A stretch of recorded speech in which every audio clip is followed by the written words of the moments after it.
ॐ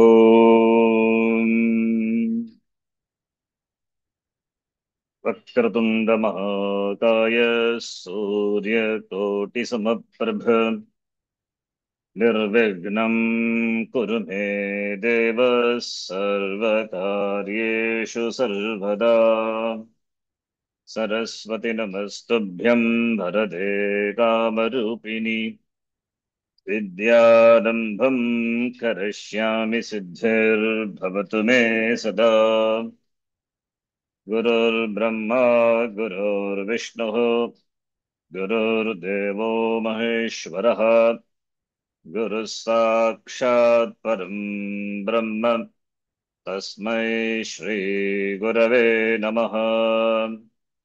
ॐ सहना भवतु सहनौ भुनक्तु सह वीर्यं करवावहै तेजस्विनावधीतमस्तु मा विद्विषावहै। ॐ शान्तिः शान्तिः शान्तिः।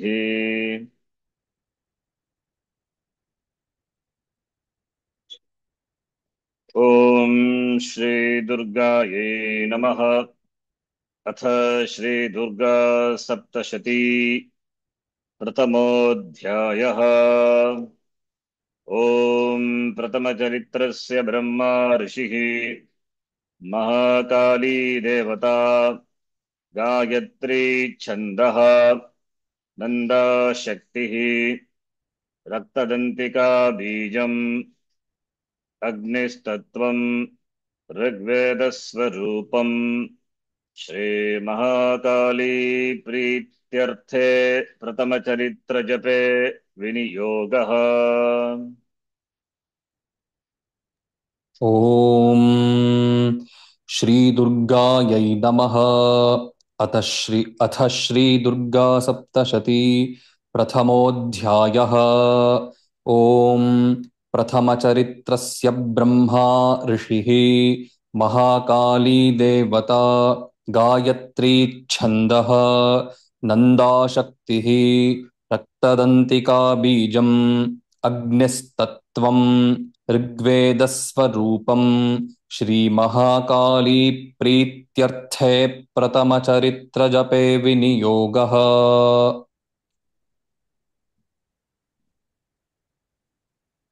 Sharanji, sorry, I still can't see the first one, that top line. Already it is shown. Have the book with you. I don't have the book, sorry. I'll just start. अथ श्री दुर्गा सप्तशती प्रथमोऽध्यायः।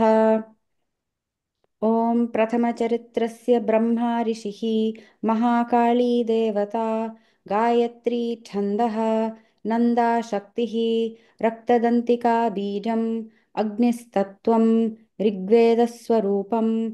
श्रीमहाकाली प्रीत्यर्थे प्रथमचरित्रजपे विनियोगः। श्रीदुर्गायै नमः। अथ श्रीदुर्गा सप्तशती प्रथमोऽध्यायः। ॐ प्रथमचरित्रस्य ब्रह्मा ऋषिः, महाकाली देवता, गायत्री छन्दः, नन्दाशक्तिः, दन्तिका बीजम्, अग्निस्तत्त्वं, ऋग्वेदस्वरूपम्। श्रीमहाकाली प्रीत्यर्थे प्रथमचरित्रजपे विनियोगः। श्रीदुर्गायै नमः।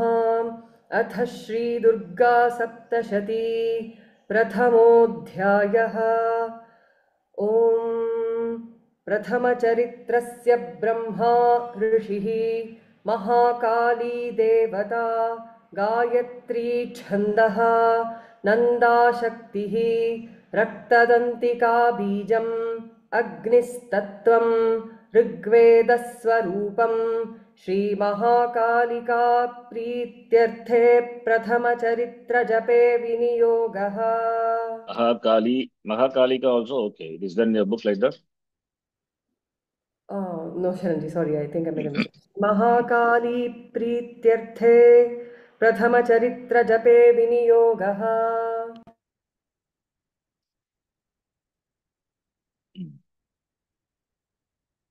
To the next person, I, Sonali. Yes. Shri Durgayai Namaha. I don't know the tune. This is my first class, so It's please okay. bear with me. Then is it Prathamodhyayah? Mm. ॐ प्रथमचरित्रस्य ब्रह्मा ऋषिः महाकाली देवता गायत्री छन्दः नन्दा शक्तिः रक्तदन्तिका बीजम् अग्निस्तत्त्वं ऋग्वेदस्वरूपं श्रीमहाकाली प्रीत्यर्थे प्रथमचरित्रजपे विनियोगः. Yes. Good. So where are you now? Uttarkashi. Yes. Good.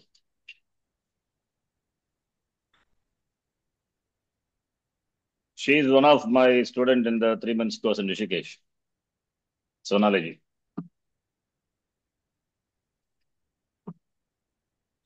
Hello. Shall I Others. go next, sir? She is one of my student in the 3 months course in Rishikesh. Sonali. She is now in Uttarkashi pursuing Vedanta studies there. Yeah, please.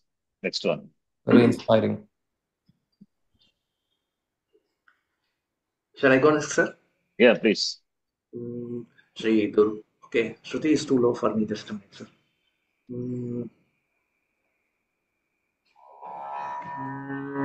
Shri Durgayai Namaha.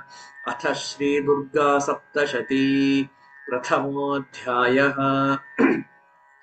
ॐ प्रथमचरित्रस्य ब्रह्मा ऋषिः महाकाली देवता गायत्री छन्दः नन्दाशक्तिः रत्नदन्तिका बीजम् अग्निस्तत्त्वं ऋग्वेदस्वरूपं श्रीमहाकाली प्रीत्यर्थे प्रथमचरित्रजपे विनियोगः. ध्यानम्. ॐ खड्गं चक्रगदेषु चापपरिघान् शूलं भुशुण्डीं शिरः. So we have done, it's okay. Second class, we'll do it again. Please chant. ॐ ध्यानम् ॐ खड्गं चक्रगदेषु चापपरिघान् शूलं भुशुण्डीं शिरः ध्यानम् ॐ खड्गं चक्रगदेषु चापपरिघान् शूलं भुशुण्डीं शिरः ध्यानम् ॐ खड्गं चक्रगतेषु चापपरिघाञ्चूलं भुशुण्डीं शिरसिदः. ध्यानम् ॐ खड्गं चक्रगदेषु चापपरिघान् शूलं भुशुण्डीं शिरः. Sharon ji, please spare me. I cannot. Try. Okay. ॐ खड्गं चक्रगदेषु चापपरिघाच्छूलं भुशुण्डीं शिरः. That's it. Then Parighan Cholam Pushundim Shiraha. परिघाञ्छूलं भुशुण्डीं शिरः. Yes. Next person. ध्यानम् ॐ खड्गं चक्रगदेषु चापपरिघान् शूलं भुशुण्डीं शिरः. By listening to it repeatedly, when others also chant, so it gets slowly comes. Shankham sandhadatim karaistrinayanam sarvangabhushavrutam. शङ्खं सन्दधतीं करैस्त्रिनयनां सर्वाङ्गभूषावृताम् शङ्खं सन्दधतीं करैस्त्रिनयनां सर्वाङ्गभूषावृताम् शङ्खं सन्दधतीं करैस्त्रिनयनां सर्वाङ्गभूषावृताम् शङ्खं सन्दधतीं करैस्त्रिनयनां सर्वाङ्गभूषावृताम् शङ्खं सन्दधतीं करैस्त्रिनयनां सर्वाङ्गभूषावृताम् भूषावृताम् शङ्खं सन्दधतीं करैस्त्रिनयनां सर्वाङ्गभूषावृताम् ॐ खड्गं चक्रगदेषु चापपरिघान् शूलं भुशुण्डीं शिरः शङ्खं सन्धदतीं करैस्त्रिनयनां सर्वाङ्गभूषावृताम् ॐ खड्गं चक्रगदेषु चापपरिघाञ्छूलं भुशुण्डीं शिरः शङ्खं सन्दधतीं करैस्त्रिनयनां सर्वाङ्गभूषावृताम् ॐ खड्गं चक्रगदेषु चापपरिघान् शूलं भुशुण्डीं शिरः शङ्खं सन्दधतीं करैस्त्रिनयनां सर्वाङ्गभूषावृताम् ॐ खड्गं चक्रगतेषु चापपरिघान् शूलं भुशुण्डीं शिरः शङ्खं सन्दधतीं करैस्त्रिनयनां सर्वाङ्गभूषावृताम् ॐ खड्गं चक्रगदेषु चापपरिघान् शूलं भुशुण्डीं शिरः शङ्खं सन्दधतीं करैस्त्रिनयनां सर्वाङ्गभूषावृताम् ॐ खड्गं चक्रगदेषु चापपरिघान् शूलं भुशुण्डीं शिरः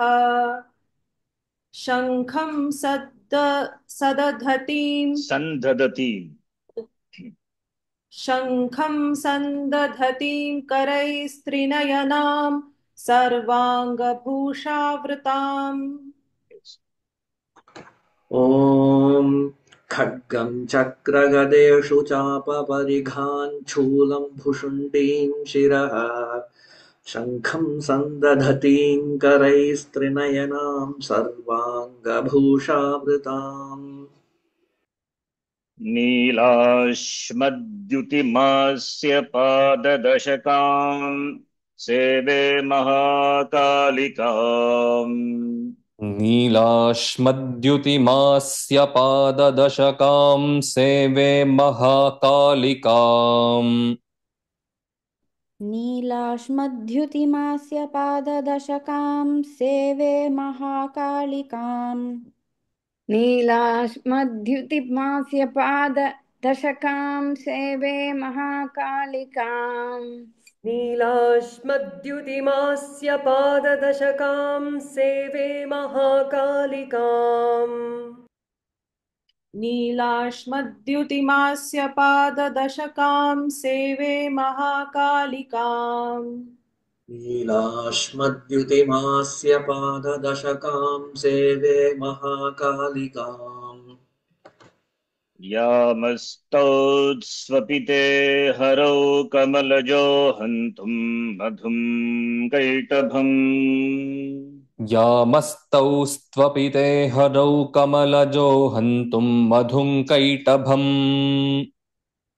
यामस्तौ स्वपिते हरौ कमलजो हन्तुं मधुं कैटभम् यामस्तौ स्वपिते हरौ कमलजो हन्तुं मधुं कैटभम् यामस्तौत्स्वपिते हरौ कमलजो हन्तुं मधुं कैटभम् यामस्तौत्स्वपिते हरौ यामस्तौत्स्वपिते हरौ कमलजो हन्तुं मधुं कैटभम् यामस्तौत्स्वपिते हरौ कमलजो हन्तुं मधुं कैटभम् नीलाश्मद्युतिमस्य पाददशकां सेवे महाकालिकाम् यावस्तौ स्वपिते हरौ कमलजो हन्तुं मधुं कैटभम् नीलाश्मद्युतिमास्य पाददशकां सेवे महाकालिकाम् यामस्तौ स्वपिते हरौ कमलजो हन्तुं मधुं कैटभम्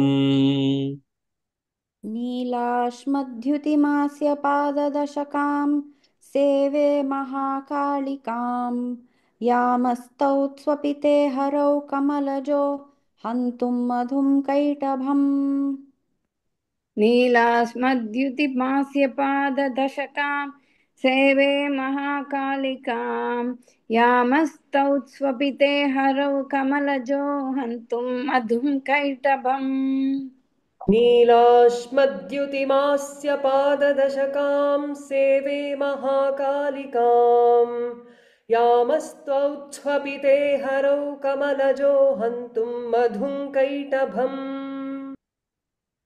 नीलाश्मद्युतिमास्य पाददशकां सेवे महाकालिकाम् यामस्तौत्स्वपि ते हरौ कमलजो हन्तुं मधुं कैटभम् लीलाश्मद्युतिमास्य पाददशकां सेवे महाकालिकाम् यामस्तौत्स्वपिते हरौ कमलजो हन्तुं मधुं कैटभम्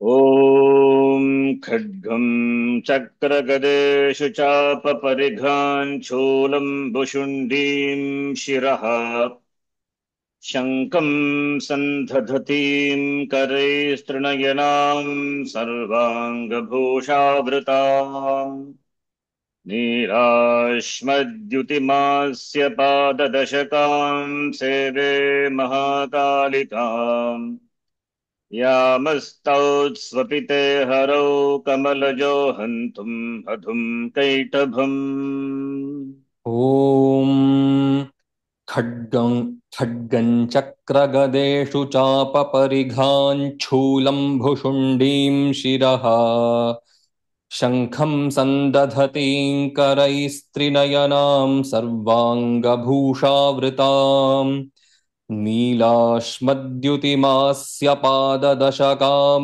सेवे महाकालिकाम् यामस्तौत्स्वपिते हरौ कमलजो हन्तुं मधुं कैटभम् ॐ खड्गं चक्रगदेषु चापपरिघाञ्छूलं भुशुण्डीं शिरः शङ्खं सन्धदतीं करैस्तृणयनां सर्वाङ्गभूषावृताम् नीलाश्मद्युतिमास्य पाददशकां सेवे महाकालिकां यामस्तौत्स्वपिते हरौ कमलजो हन्तुं मधुं कैटभम् ॐ खड्गं चक्रगतेषु चापपरिघान् शूलं भुशुण्डीं शिरः शङ्खं सन्दधतीं करैस्त्रिनयनां सर्वाङ्गभूषावृतां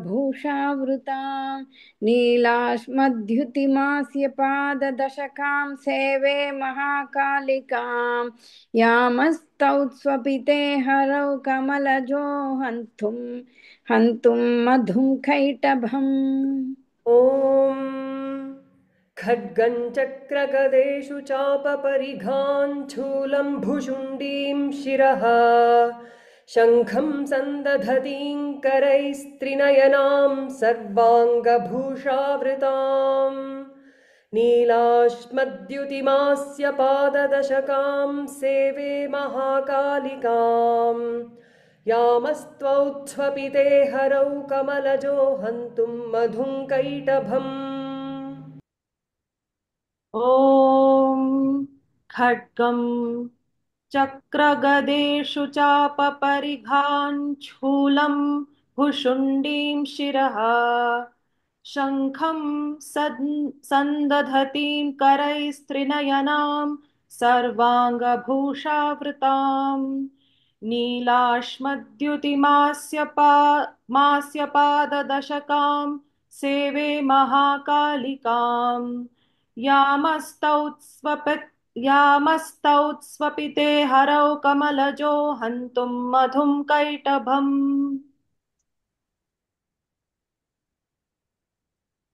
ॐ खड्गं चक्रगदेषु चापपरिघान् शूलं भुशुण्डीं शिरः शङ्खं सन्दधतीं करैस्त्रिनयनां सर्वाङ्गभूषावृताम् नीलाश्मद्युतिमास्य पाददशकां सेवे महाकालिकाम् यामस्तौत्स्वपिते हरौ कमलजो हन्तुं मधुं कैटभम्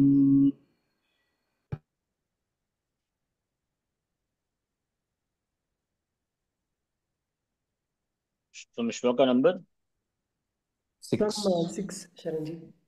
Om Namaschandikayai. Om Aim Markandeya Uvacha. Shloka number 6. Tasya Tairabhavat Yuddham. I'm splitting here now and then I will join later. ॐ नमश्चण्डिकायै ॐ ऐं मार्कण्डेय उवाच तस्य तैरभवद्युद्धम्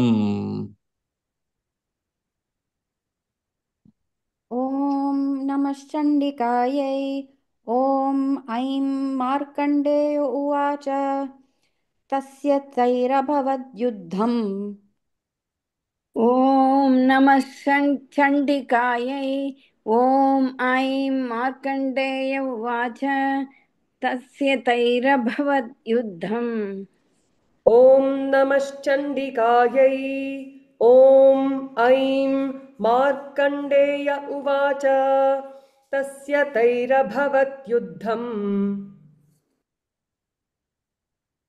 Sharanji, can you show me the ones on top that I have to chant?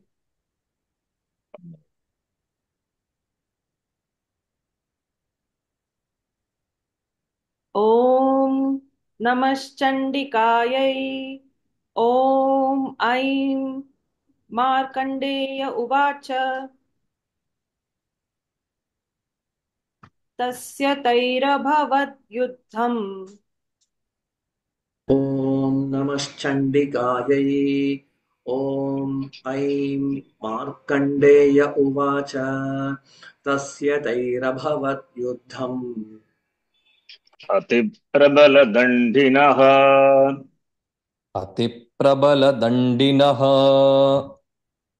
अतिप्रबलदण्डिनः अतिप्रबलदण्डिनः अतिप्रबलदण्डिनः अतिप्रबलदण्डिनः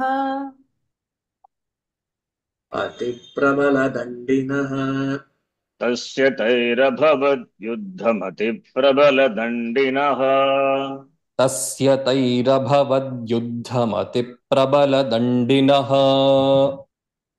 तस्य तैरभवद्युद्धम् अधिप्रबलदण्डिनः अति not adi अतिप्रबलदण्डिनः तस्य तैरभवद्युद्धम् अतिप्रबलदण्डिनः तस्य तैरभवद्युद्धमतिप्रबलदण्डिनः तस्य तैरभवद्युद्धम् अतिप्रबलदण्डिनः तस्य तैरभवद्युद्धमतिप्रबलदण्डिनः न्यूनैरपि सतैर्युद्धे न्यूनैरपि सतैर्युद्धे न्यूनैरपि सतैर्युद्धे न्यूनैरपि सतैर्युद्धे न्यूनैरपि सतैर्युद्धे न्यूनैरपि सतैर्युद्धे न्यूनैरपि सतैर्युद्धे कोलाविध्वंसिभिर्जितः कोलाविध्वंसिभिर्जितः कोलाविध्वंसिभिर्जितः कोलाविध्वंसिभिर्जितः ओलाविध्वंसिभिर्जितः कोलाविध्वंसिभिर्जितः ओलाविध्वंसिभिर्जितः न्यूनैरपि सतैर्युद्धे कोलाविध्वंसिभिर्जितः न्यूनैरपि सतैर्युद्धे कोलाविध्वंसिभिर्जितः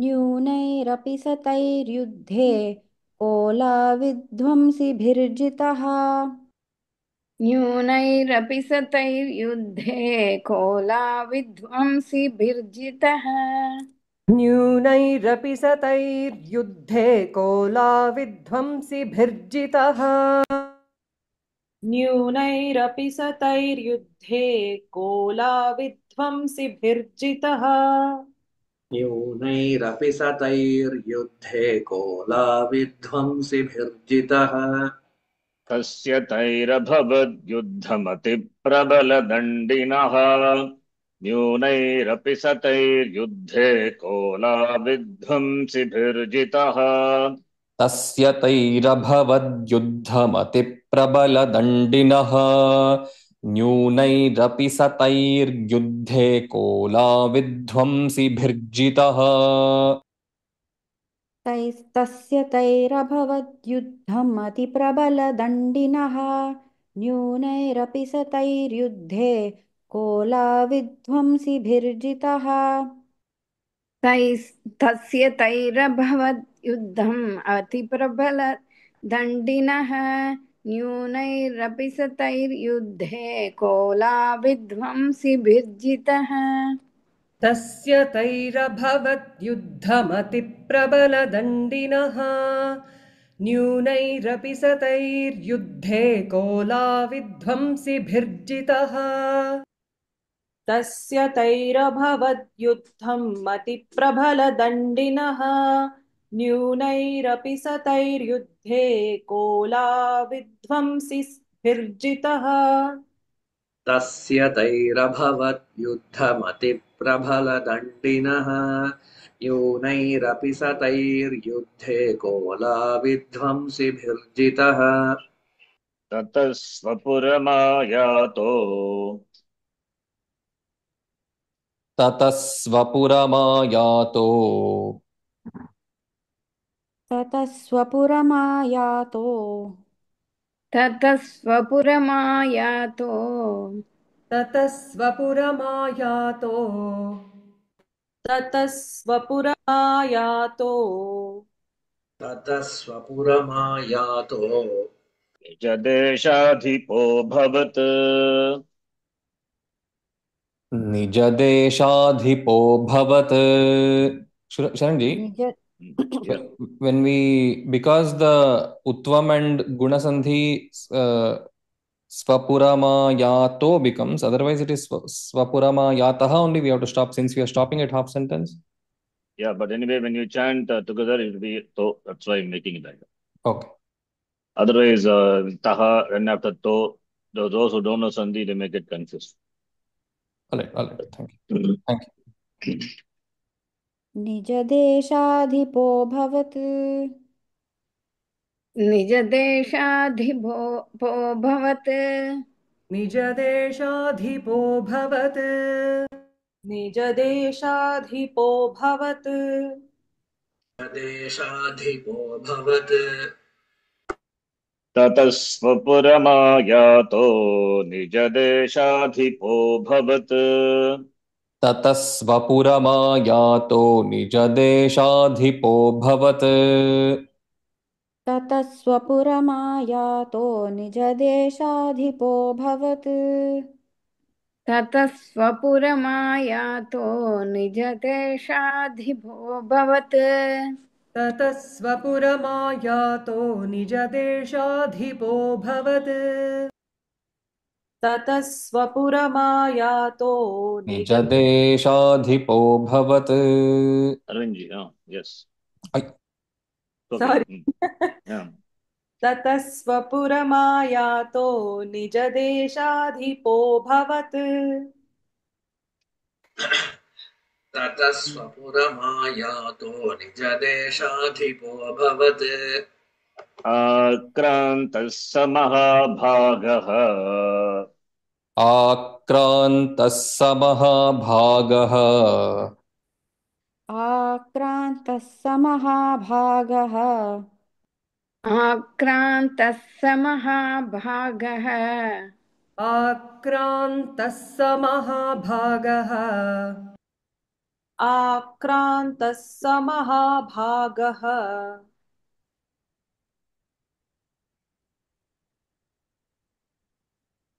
कृष्णन जी। आक्रान्तः स महाभागः तैस्तदा प्रबलारिभिः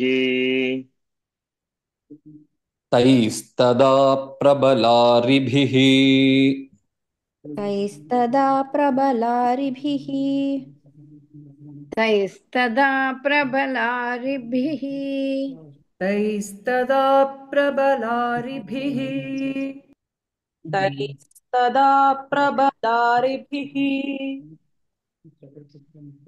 तैस्तदा प्रबलारिभिः आक्रान्तः स महाभागस्तैस्तदा प्रबलारिभिः आक्रान्तः स महाभागस्तैस्तदा प्रबलारिभिः आक्रान्तः स महाभागस्तैस्तदा प्रबलारिभिः आक्रान्तः स महाभागः तैस्तदा प्रबलारिभिः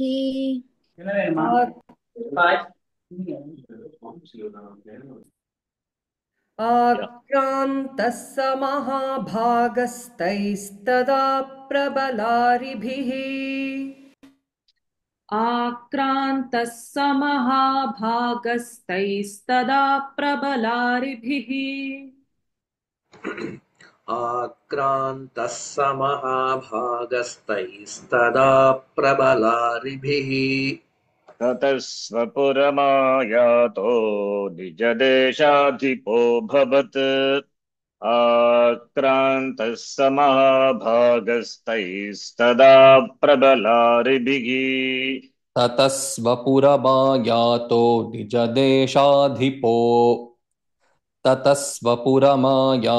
निजदेशाधिपोऽभवत् आक्रान्तः स महाभागस्तैस्तदा प्रबलारिभिः ततः स्वपुरमायातो निजदेशाधिपोऽभवत् आक्रान्तः स महाभागस्तैस्तदा प्रबलारिभिः ततः स्वपुरमायातो निजदेशाधिपोऽभवत् आक्रान्तः स महाभागस्तैस्तदा प्रबलारिभिः ततः स्वरूपमायातो ततः स्वपुर not रूप ततः स्वपुर what did I say? ततः स्वरूपमायातो he said. Sorry, Shanti. Swapuram means one city. Yes. Swarupa means one swamp. Okay. ततः स्वपुरमायातो निजदेशाधिपोऽभवत् आक्रान्तः स महाभागस्तैस्तदा प्रबलारिभिः ततः स्वपुरमायातो निजदेशाधिपोऽभवत् आक्रान्तः स महाभागस्तैस्तदा प्रबलारिभिः ततः स्वपुरमायातो निजदेशाधिपोऽभवत् आक्रान्तः स महाभागस्तैस्तदा प्रबलारिभिः अमात्यैर्बलिभिर्दुष्टैः अमात्यैर्बलिभिर्दुष्टैः बलिभिर्दुष्टैः अमात्यैर्बलिभिर्दुष्टैः अमात्यैर्बलिभिर्दुष्टैः अमात्यैर्बलिभिर्दुष्टैः अमात्यैर्बलिभिर्दुष्टैः दुर्बलस्य दुरात्मभिः दुर्बलस्य दुरात्मभिः दुर्बलस्य दुरात्मभिः दुर्बलस्य दुरात्मभिः दुर्बलस्य दुरात्मभिः दुर्बलस्य दुरात्मभिः दुर्बलस्य दुरात्मभिः अमात्यैर्बलिभिर्दुष्टैर्दुर्बलस्य दुरात्मभिः अमात्यैर्बलिभिर्दुष्टैर्दुर्बलस्य दुरात्मभिः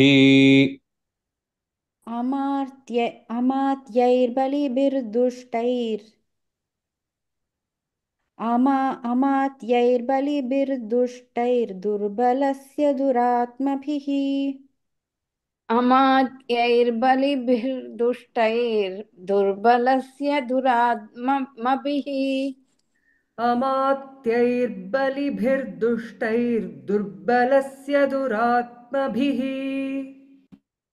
अमात्यैर्बलिभिर्दुष्टैर्दुर्बलस्य दुरात्मभिः अमात्यैर्बलिभिर्दुष्टैर्दुर्बलस्य दुरात्मभिः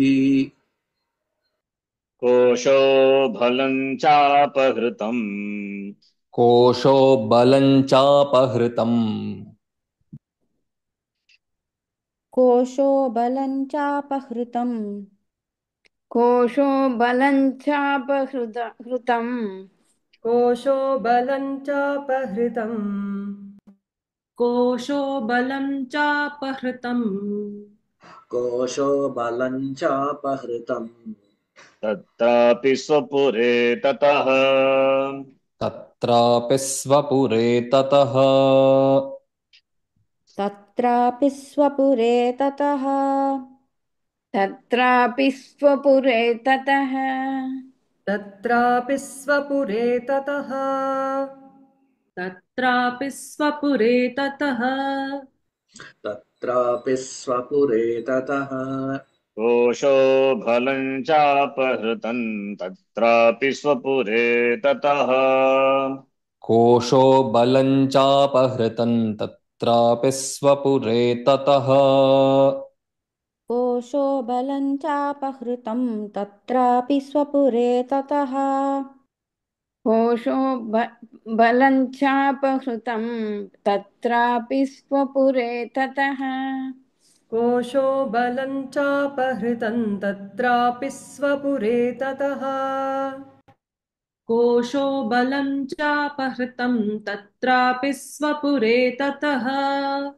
कोशो बलं चापहृतं तत्रापि स्वपुरे ततः अमात्यैर्बलिभिर्दुष्टैर्दुर्बलस्य दुरात्मभिः कोशो बलं चापहृतम् तत्रापि स्वपुरे ततः अमात्यैर्बलिभिर्दुष्टैर्दुर्बलस्य दुरात्मभिः कोशो बलं चापहृतं तत्रापि स्वपुरे ततः अमात्यैर्बलिभिर्दुष्टैर्दुर्बलस्य दुरात्मभिः कोशो बलं चापहृतं तत्रापि स्वपुरे ततः अमात्यैर्बलिभिर्दुष्टैर्दुर्बलस्य दुरात्मभिः कोशो बलं चापहृतं तत्रापि स्वपुरे ततः अमात्यैर्बलिभिर्दुष्टैर्दुर्बलस्य दुरात्मभिः कोशो बलं चापहृतं तत्रापि स्वपुरे ततः अमात्यैर्बलिभिर्दुष्टैर्दुर्बलस्य दुरात्मभिः कोशो बलं चापहृतं तत्रापि स्वपुरे ततः अमात्यैर्बलिभिर्दुष्टैर्दुर्बलस्य बलिभिर्दुष्टैर्दुर्बलस्य दुरात्मभिः कोशो बलं चापहृतं तत्रापि स्वपुरे ततः. Just a minute, please.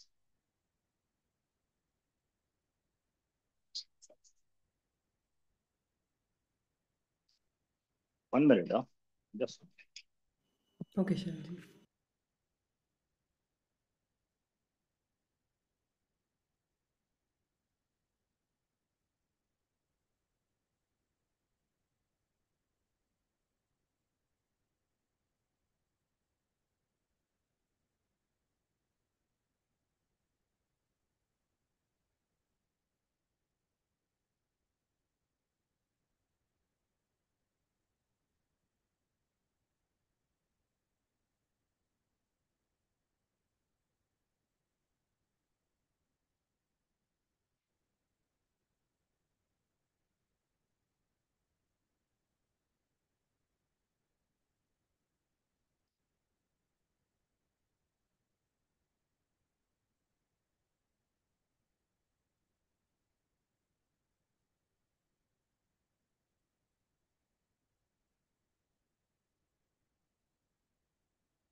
The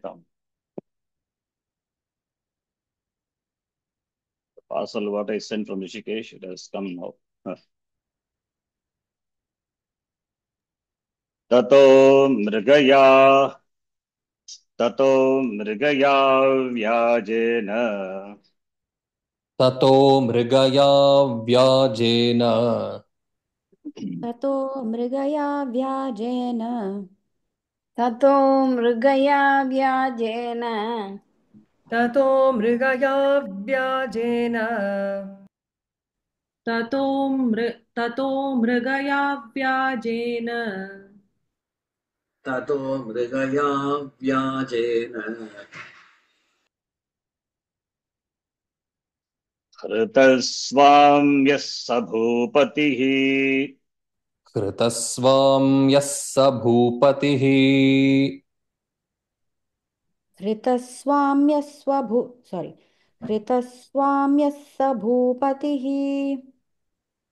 हृतस्वाम्यः स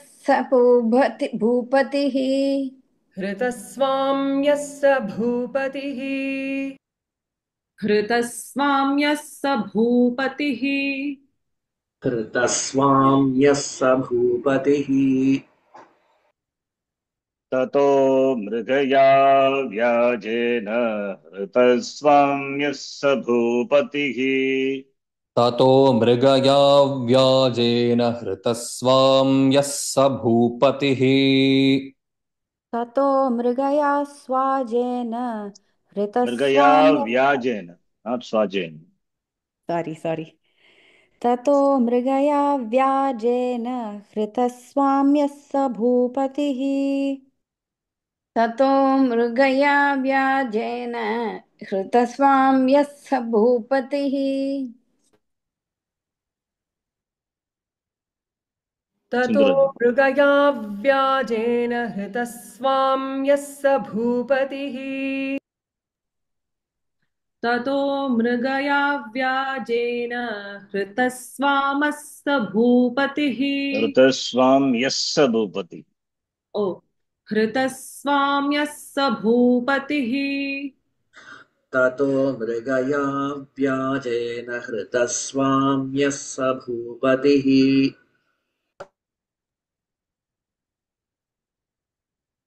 एकाकी हयमारुह्य एकाकी हयमारुह्य एकाकी हयमारुह्य एकाकी एकाकी हयमारुह्य एकाकी हयमारुह्य एकाकी हयमारुह्य एकाकी हयमारुह्य जगामगगनं वनम्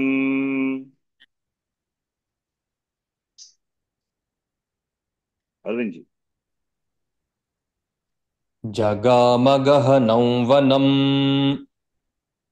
जगामगहनं वनम् जगामगहनं वनम् जगामगहनं वनम् जगामगहनं वनम् जगामगहनं वनम् एकाकी हयमारुह्य जगामगगनं वनम् एकाकी हयमारुह्य जगामगहनं वनम् एकाकी हयमारुह्य जगामगहनं वनम् एकाकी हयमारुह्य गहनं वनम् एकाकी हयमारुह्य जगामगहनं वनम् एकाकी हयमारुह्य जगामगहनं वनम् एकाकी हयमारुह्य जगामगह Yeah. एकाकी हयमारुह्य जगामगहनं वनम् ततो मृगया व्याजेन हृतस्वाम्यः स भूपतिः एकाकी हयमारुह्य जगामगगनं वनम् ततो मृगया व्याजेन हृतस्वां यः स भूपतिः एकाकी हयमारुह्य जगामगहनं वनम् ततो मृगया व्याजेन हृतस्वाम्यः स भूपतिः एकाकी हयमारुह्य जगामगहनं वनम् ततो मृगया व्याजेन हृतस्वाम्यः स भूपतिः एकाकी हयमारुह्य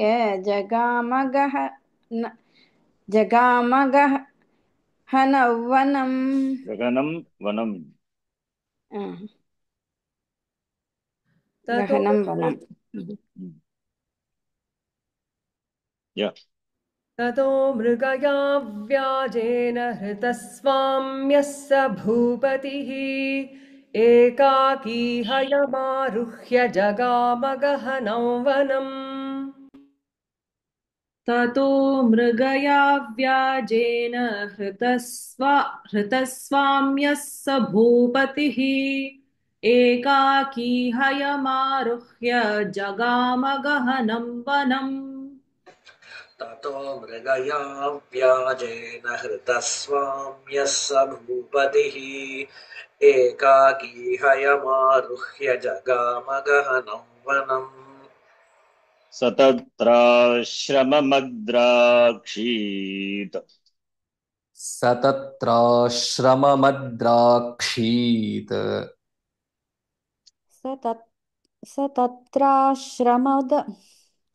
स तत्राश्रममद्राक्षीद् सारी शरणजी तत्राश्रममद्राक्षीत् स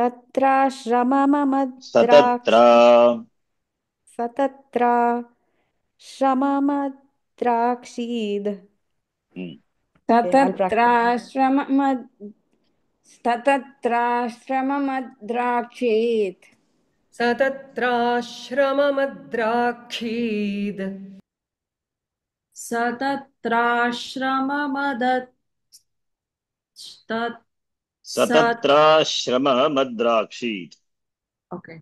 स तत्राश्रममद्राक्षीत् Sir, just one doubt. In the end, that Dakara becomes Takara, right? When we split the end. Not required. You can dakara, takara can be there. No problem. सतत्राश्रममद्राक्षीत् Saha tatra ashramam adrakshit. He saw the ashramam there. That is the meaning. Dvijavaryasya medhasaha. द्विजवर्यस्य मेधसः द्विजवर्यस्य मेधसः द्विजवर्यस्य मेधसः द्विजवर्यस्य मेधसः द्विजवर्यस्य मेधसः द्विजवर्यस्य मेधसः सतत्राश्रममद्राक्षी द्विजवर्यस्य मेधसः सतत्राश्रममद्राक्षी द्विजवर्यस्य मेधसः सतत्राश्रममद्राक्षी द्विजवर्यस्य मेधसः सतत्राश्रममद्राक्षीद् द्विजवर्यस्य मेधसः सतत्राश्रममद्राक्षी द्विजवर्यस्य मेधसः सतत्राश्रममद्राक्षी द्विजवर्यस्य मेधसः सतत्राश्रममद्राक्षीत् द्विजवर्यस्य मेधसः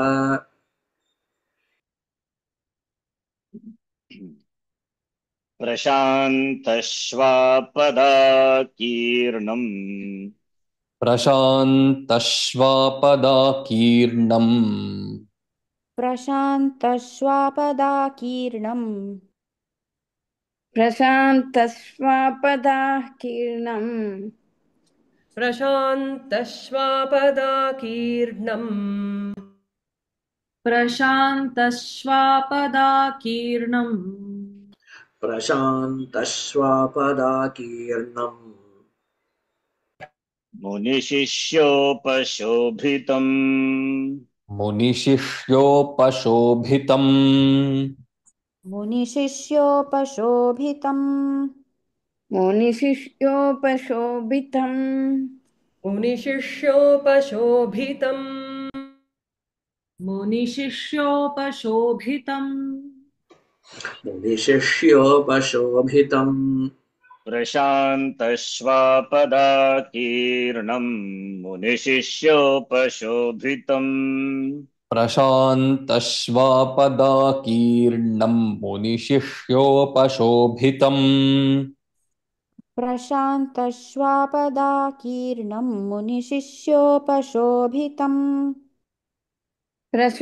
स्वापदाकीर्णम् मुनिशिष्योपशोभितम् प्रशान्तश्वापदाकीर्णम् मुनिशिष्योपशोभितम् प्रशान्तश्वापदाकीर्णम् मुनिशिष्योपशोभितम् प्रशान्तश्वापदाकीर्णम् मुनिशिष्योपशोभितम् सतत्राश्रममद्राक्षी द्विजवर्यस्य मेधसः प्रशान्तश्वापदाकीर्णम् मुनिशिष्योपशोभितम् सतत्राश्रममद्राक्षी द्विजवर्यस्य मेधसः प्रशान्तश्वापदाकीर्णम् मुनिशिष्योपशोभितम्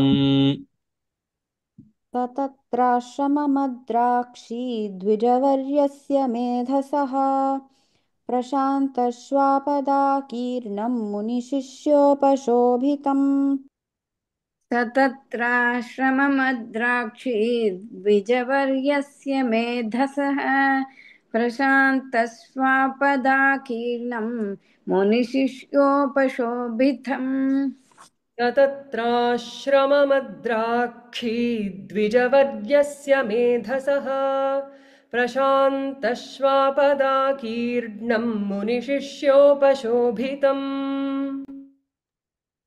सतत्राश्रममद्राक्षी द्विजवर्यस्य मेधसः प्रशान्तश्वापदाकीर्णम् मुनिशिष्योपशोभितम् स तत्राश्रममद्राक्षी द्विजवर्यस्य मेधसः प्रशान्तश्वापदाकीर्णम् निशिष्योपशोभितम्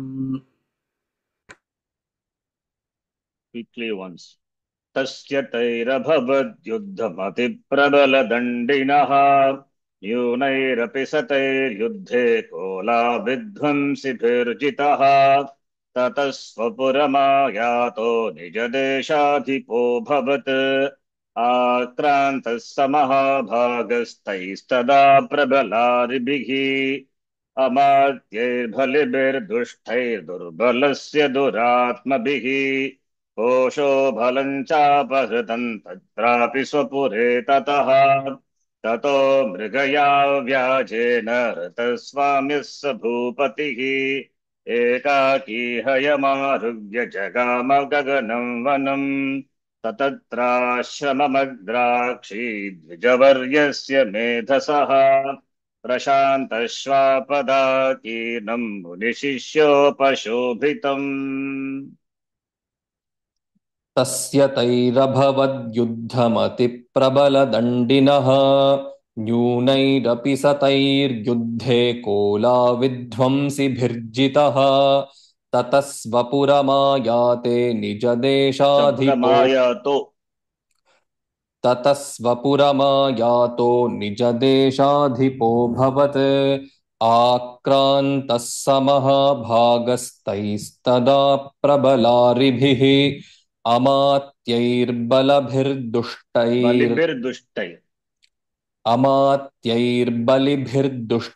अमात्यैर्बलिभिर्दुष्टैर्दुर्बलस्य दुरात्मभिः कोशो बलं चापहृतं तत्रापि स्वपुरे ततः ततो मृगया व्याजेन हृतस्वाम्यः स भूपतिः एकाकी हयमारुह्य जगाम गहनं वनं स तत्राश्रममद्राक्षी द्विजवर्यस्य मेधसः प्रशान्तश्वापदाकीर्णं मुनिशिष्योपशोभितम् तस्य तैरभवद्युद्धं अतिप्रबलदण्डिनः तस्य तैरभवद्युद्धमतिप्रबलदण्डिनः न्यूनैरपि सतैर्युद्धे कोलाविध्वंसिभिर्जितः ततः स्वपुरमायातो निजदेशाधिपोऽभवत् आक्रान्तः स महाभागस्तैस्तदा प्रबलारिभिः अमात्यैर्बलिभिर्दुष्टैर्दुर्बलस्य दुरात्मभिः कोशो बलं चापहृतं तत्रापि स्वपुरे ततः ततो मृगया व्याजेन हृतस्वाम्यः स भूपतिः एकाकी हयमारुह्य जगाम गहनं वनं स तत्राश्रममद्राक्षी द्विजवर्यस्य मेधसः प्रशान्तश्वापदाकीर्णं मुनिशिष्योपशोभितम् तस्य तैरभवद्युद्धम् अतिप्रबलदण्डिनः न्यूनैरपि तैर्युद्धे कोलाविध्वंसिभिर्जितः ततः स्वपुरमायातो निजदेशाधिपोऽभवत् आक्रान्तः स महाभागस्तैस्तदा प्रबलारिभिः अमात्यैर्बलिभिर्दुष्टैर्दुर्बलस्य दुरात्मभिः कोशो बलं चापहृतं तत्रापि स्वपुरे ततः ततो मृगया व्याजेन हृतस्वाम्यः स भूपतिः एकाकी हयमारुह्य जगाम गहनवनं स तत्राश्रममद्राक्षी द्विजवर्यस्य मेधसः प्रशान्तश्वापदाकीर्णं मुनिशिष्योपशोभितम् तस्य तैरभवत् युद्धमतिप्रबलदण्डिनः न्यूनैरपि सतैर्युद्धे कोलाविध्वंसिभिर्जितः ततः स्वपुरमायातो निजदेशाधिपोऽभवत् आक्रान्तः स महाभागस्तैस्तदा प्रबलारिभिः अमात्यैर्बलिभिर्दुष्टैर्दुर्बलस्य दुरात्मभिः कोशो बलं चापहृतं तत्रापि स्वपुरे ततः ततो मृगया व्याजेन हृतस्वाम्यः स भूपतिः एकाकी हयमारुह्य जगामगहनं वनम् स तत्राश्रममद्राक्षी द्विजवर्यस्य मेधसः प्रशान्तश्वापदाकीर्णं मुनिशिष्योपशोभितम्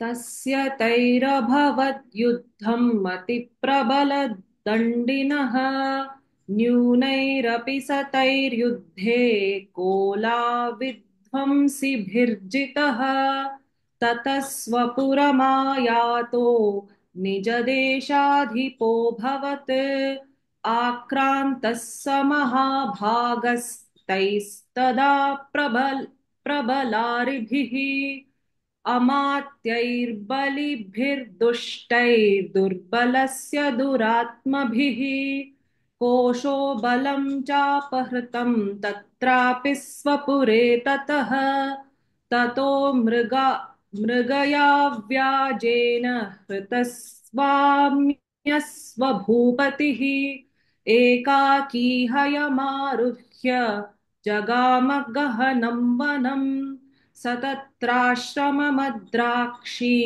ध्वजवर्यस्य मेधसः द्विज sorry द्विजवर्यस्य not ध्वज द्विजवर्यस्य द्विजवर्यस्य मेधसः प्रशान्तश्वापदाकीर्णं मुनिशिष्योपशोभितम्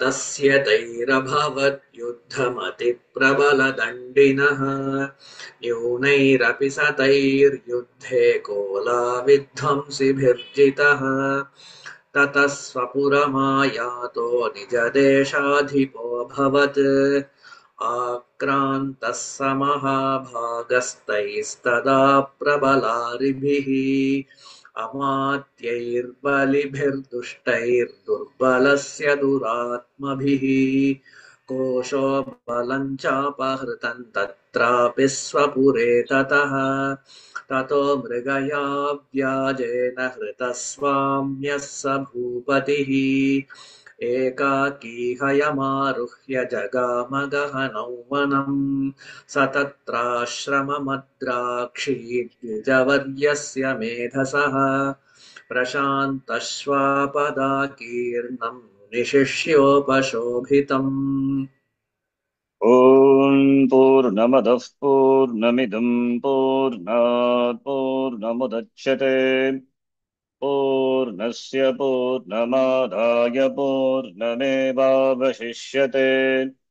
ॐ शान्तिः शान्तिः शान्तिः हरिः ॐ श्रीगुरुभ्यो नमः हरिः ॐ यदक्षरपदभ्रष्टं मात्राहीनं तु यद्भवेत् तत्सर्वं क्षम्यतां देव प्रसीद परमेश्वर प्रसीद परमेश्वरी ॐ तत्सत् सर्वं ब्रह्मार्पणमस्तु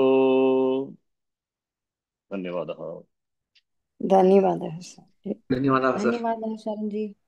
धन्यवादः शरण जी। धन्यवादः शरण जी।